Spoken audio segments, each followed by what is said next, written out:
You're watching The Ugly Inside? Subscribe below. Welcome back to a brand new Premier League season. Oh, it feels good to be back to business. So, Southampton's first game of the campaign is at home to Watford this Saturday. So today I'm joined by a very special guest, the first of this season no less. And to help us give us the views straight from the Hornet's nest, I'm joined by Jason from Watford Fanzine, The Rookery End. Welcome to the show, mate. How you doing? I'm doing very well, thank you very much. Great stuff. So, Jason, mate, you've got another new manager this year, Walter Mazzari, this time from Italy and formerly Napoli manager. Can you tell us how he's settling in, and can you tell us about Watford's pre-season? Well, I think he's settled in well. He's put his mark in there. He's let the team know who's boss from the off. One of the first things he did was to get the guys together for about 3 weeks in the end, I think it was. We had a tour of Austria, but before that he made the squad all join up together and stay in a hotel together for over a week beforehand, just to get that team spirit, I think, and just to help the team gel and get used to each other. Pre-season itself, the results have been so-so. We started off 1-1 at Woking, which is nothing more than a training session, really. Not much happened there.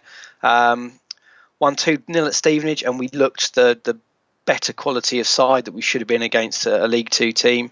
The tour of Austria was fair. We beat a second-level German side in Union Berlin and drew against Anzhi Makakala, the sort of new kids on the block in Russia. Got a 0-0 draw with those guys.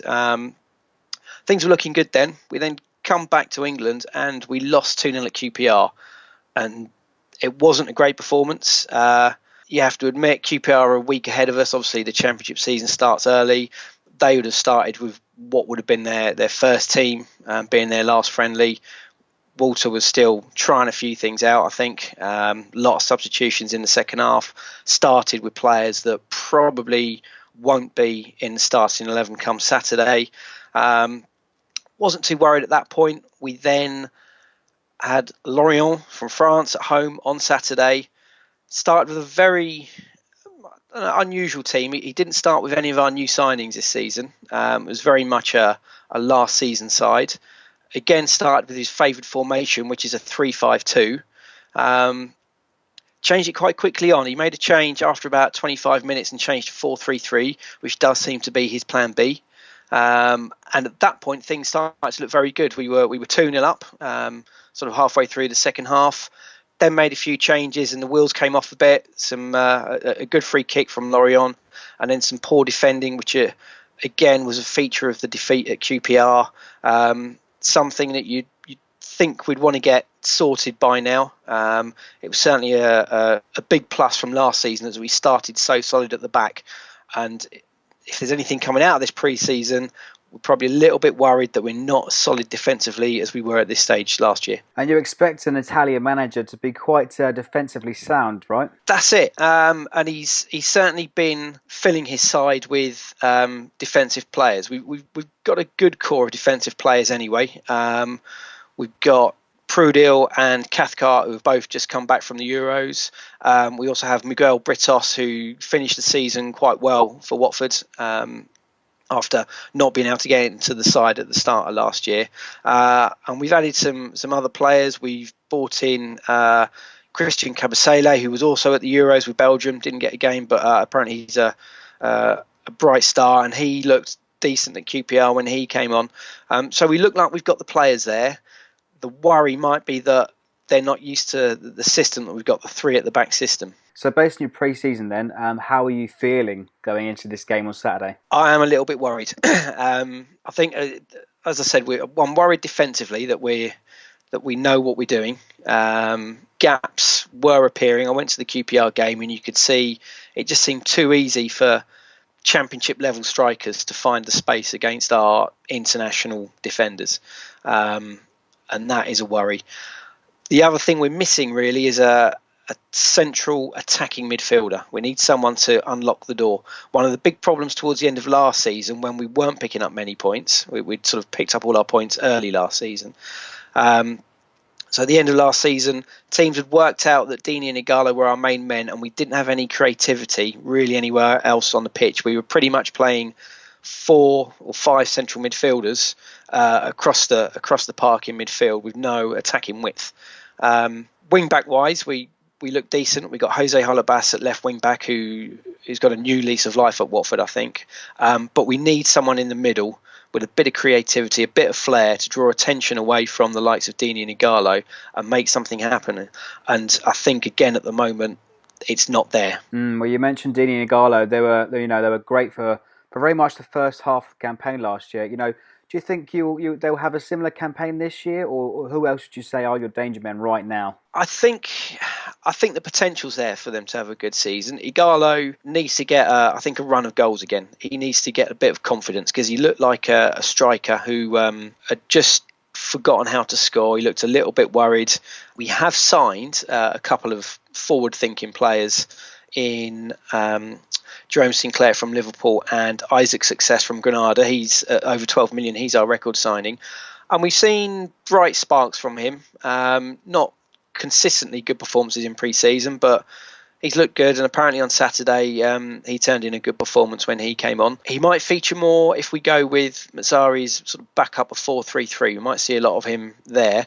But if he can push the front two, Deeney and Igalo, if he can put pressure on them and try and earn himself a spot in the first team, then hopefully that will drive them on.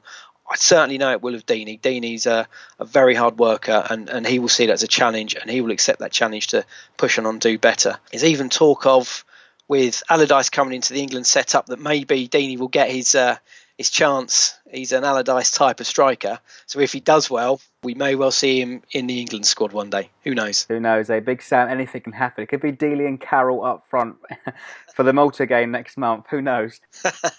So, having said all that, what are your expectations of this season?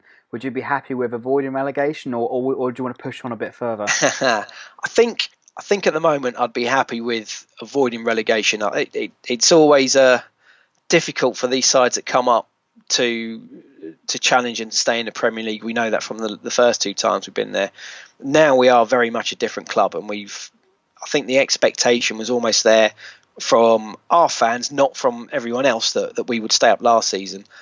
But it's probably just as hard, if not harder, to then not be complacent and take that on to the second season and establish ourselves as a Premier League club. So again, I think I'd be happy just avoiding relegation. It's going to be tricky. I think Hull and Burnley are going to be down there. But Middlesbrough, you look at the players they're signing, and I think in Aitor Karanka, they've got an excellent head coach there.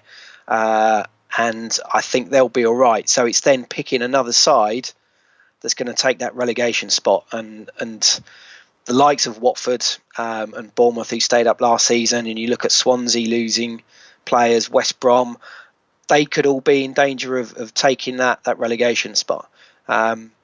So at this stage, we'll say happy to stay there. If we start well, which is a big ask because we got some massive games right at the start of the season, if we do start well, then of course expectations change, and we'll see where we go from there.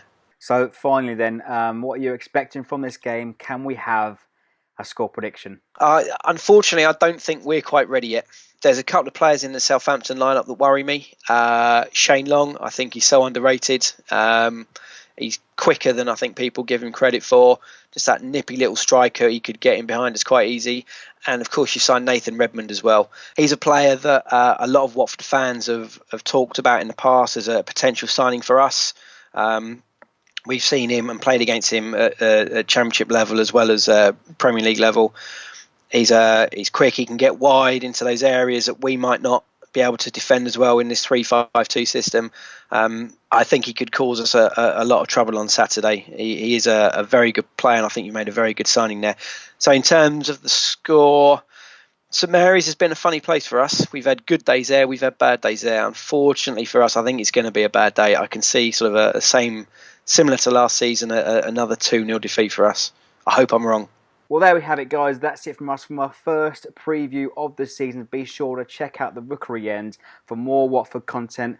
All the links to their page on the social media or on the description. But let us know in the comments what your score predictions are, your predictions for the season. And if you're a Watford fan, let us know your predictions too. So thanks, Jason, for joining me, mate. Thank you. And don't forget to like, share and subscribe for more.